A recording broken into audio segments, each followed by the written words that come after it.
Hello everyone, कैसे हैं आप सब। डीएलएड सेकेंड सेमेस्टर हिंदी की कक्षा में आप सभी का स्वागत है।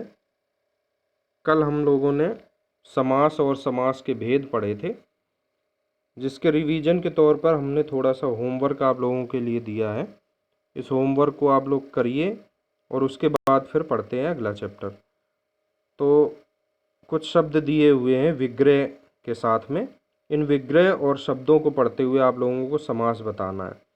समास केवल ऐसे ही नहीं बताना है आपको, जैसे ये सिद्धि प्राप्त में तत्पुरुष समास है, तो तत्पुरुष समास का कौन सा प्रभेद है उस बात को आपको लिखना है। ठीक है, तो इन शब्दों के आपको समास बताने हैं। सिद्धि प्राप्त, शोकाकुल, धर्मशाला, देश निकाला, जीवन साथी, कला प्रवीण, चौराहा, माया राधा, नीलकमल, राष्ट्रपति, यथाशक्ति। इतने ये शब्द हैं जिनके आपको समास बताने हैं। ठीक है, तो ये होमवर्क हो गया। अब बात करते हैं आज का नया चैप्टर, संज्ञा किसे कहते हैं। यद्यपि आप सभी लोग जूनियर की कक्षाओं में संज्ञा को भली भांति पढ़ चुके हैं, लेकिन कुछ थोड़े बहुत कन्फ्यूजन भी हैं। कोई कहता है संज्ञा के 5 भेद हैं, कोई कहता है 3 भेद हैं। उस कन्फ्यूजन को क्लियर करते हुए हम लोग आज संज्ञा पढ़ेंगे।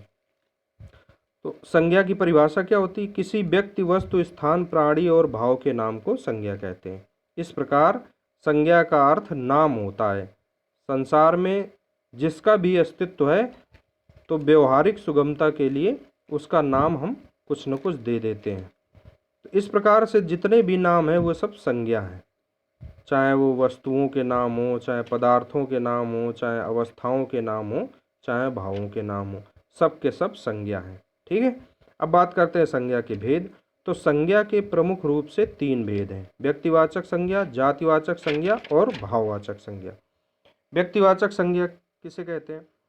जिस शब्द से किसी व्यक्ति, वस्तु, प्राणी अथवा स्थान के नाम का बोध होता है उसे व्यक्तिवाचक संज्ञा कहते हैं। जैसे किसी व्यक्ति का नाम, पुस्तकों के नाम, समाचार पत्रों के नाम, देशों के नाम, दिशाओं के नाम, समुद्र, नदी, पर्वत का नाम, नगर, चौराहे, सड़कों के नाम, दिन, महीने का नाम, ऐतिहासिक युद्ध, घटनाओं आदि के नाम इसके अंतर्गत आते हैं। तो व्यक्तिवाचक संज्ञा स्पष्ट हो रही है, किसी का भी नाम है, इन सब में से वह सब व्यक्तिवाचक संज्ञा के अंतर्गत आएंगे। अब बात करते हैं जातिवाचक संज्ञा। जिन शब्दों से एक प्रकार की अनेक वस्तुओं, प्राणियों या व्यक्तियों का बोध होता है उन्हें जातिवाचक संज्ञा कहते हैं। देखिए, व्यक्तिवाचक और जातिवाचक संज्ञा में प्रमुख भेद क्या है। वहाँ किसी एक ही व्यक्ति का नाम, वस्तु का नाम, स्थान का नाम की बात हो रही थी। यहाँ एक प्रकार के पूरे समूह के नाम की बात हो रही है। एक ही प्रकार के वस्तुओं, प्राणियों, व्यक्तियों का बोध होता हो, वहाँ जातिवाचक संज्ञा होती है। बात आ गई समझ में। व्यक्तिवाचक संज्ञा पर्टिकुलर एक की बात करता है, जातिवाचक संज्ञा पूरे समूह की बात करता है। अब बात करते हैं जातिवाचक संज्ञा के भेद। तो जातिवाचक संज्ञा के 2 प्रमुख भेद हैं। समूहवाचक संज्ञा, जिसे समुदायवाचक संज्ञा भी कहते हैं, और दूसरा है द्रव्यवाचक संज्ञा। इन्हीं 2 को मिलाकर के संज्ञा के 5 भेद आप लोगों ने पढ़े होंगे। प्रमुख रूप से 3 भेद हैं। जातिवाचक संज्ञा के आंतरिक 2 भेद कर दिए गए, इसलिए इन दोनों को मिलाकर के 5 भेद माने जाते हैं। समूहवाचक संज्ञा, ये गणनीय होते हैं तथा एक वचन में प्रयोग किए जाते हैं। कहने का अर्थ ये है, समूहवाचक संज्ञा के अंतर्गत वे शब्द रखे जाते हैं, वे शब्द आते हैं जिनकी हम, वे समूह शब्द आते हैं जिनकी हम गणना कर सकें, 1 2 3 4 इस प्रकार से जिनको गिन सकें। सेना, पुलिस, परिवार, कक्षा। किंतु एक बात ध्यान रखनी, ये सभी एक वचन में ही प्रयोग किए जाते हैं। दूसरा है द्रव्यवाचक संज्ञा। द्रव्यवाचक संज्ञा की परिभाषा देख लीजिए। ये अगणनीय होते हैं तथा प्रायः नाप तौल के लिए प्रयोग किए जाते हैं। कहने का अर्थ है, इन्हें 1 2 3 में काउंट नहीं किया जा सकता है, इन्हें नाप तौल के द्वारा जाना जा सकता है। जैसे दूध, पानी, तेल इत्यादि, ये सभी द्रव्यवाचक या पदार्थवाचक संज्ञा है। ये भी एक वचन में प्रयोग किए जाते हैं। तो जातिवाचक संज्ञा के दोनों ही जो भेद हैं वो सभी एक वचन में ही प्रयोग किए जाते हैं। अब बात करते हैं भाववाचक संज्ञा। जिन शब्दों से किसी व्यक्ति या वस्तु के गुण, उसके कार्य, व्यापार अथवा किसी भाव या अवस्था विशेष का बोध होता है, उसे भाववाचक संज्ञा कहते हैं।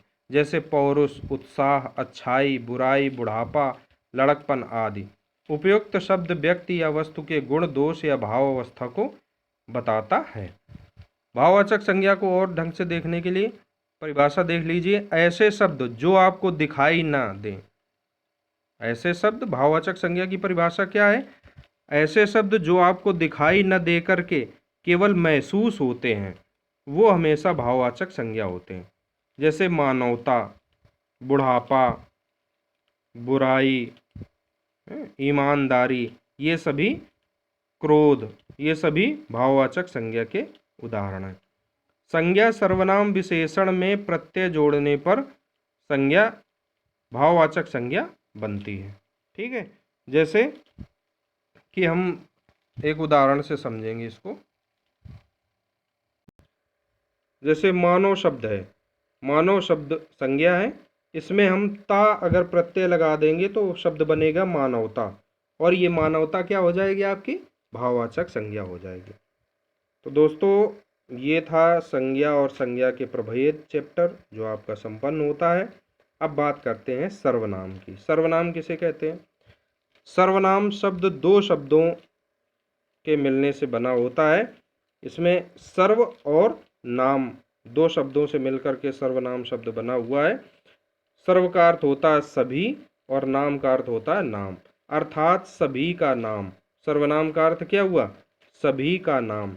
अर्थात जो शब्द किसी संज्ञा के बदले प्रयुक्त होता है उसे सर्वनाम कहते हैं। जैसे वह, ये, वे, आप, मैं, हम, ये, तुम आदि, ये सभी के सभी सर्वनाम कहलाते हैं। अब बात करते हैं सर्वनाम के भेद। तो सर्वनाम के 6 भेद हैं। पुरुषवाचक सर्वनाम, निजवाचक सर्वनाम, निश्चयवाचक सर्वनाम, अनिश्चयवाचक सर्वनाम, संबंधवाचक सर्वनाम और प्रश्नवाचक सर्वनाम। कितने भेद हैं सर्वनाम के? 6 भेद हैं। पुरुषवाचक सर्वनाम, निजवाचक सर्वनाम, अनिश्चयवाचक सर्वनाम, निश्चयवाचक सर्वनाम, संबंधवाचक सर्वनाम और प्रश्नवाचक सर्वनाम। उपयुक्त सभी सर्वनाम शब्द पुल्लिंग और स्त्रीलिंग दोनों रूपों में एक समान प्रयुक्त होते हैं।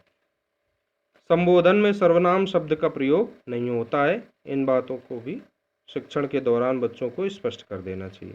कहने का अर्थ ये है कि जब कभी भी आप सर्वनाम पढ़ाइए किसी को, तो ये बात ध्यान में रखनी है कि संबोधन में सर्वनाम शब्द का प्रयोग नहीं होता है। तो आइए देखते हैं सर्वनाम के सभी प्रकारों को एक एक करके।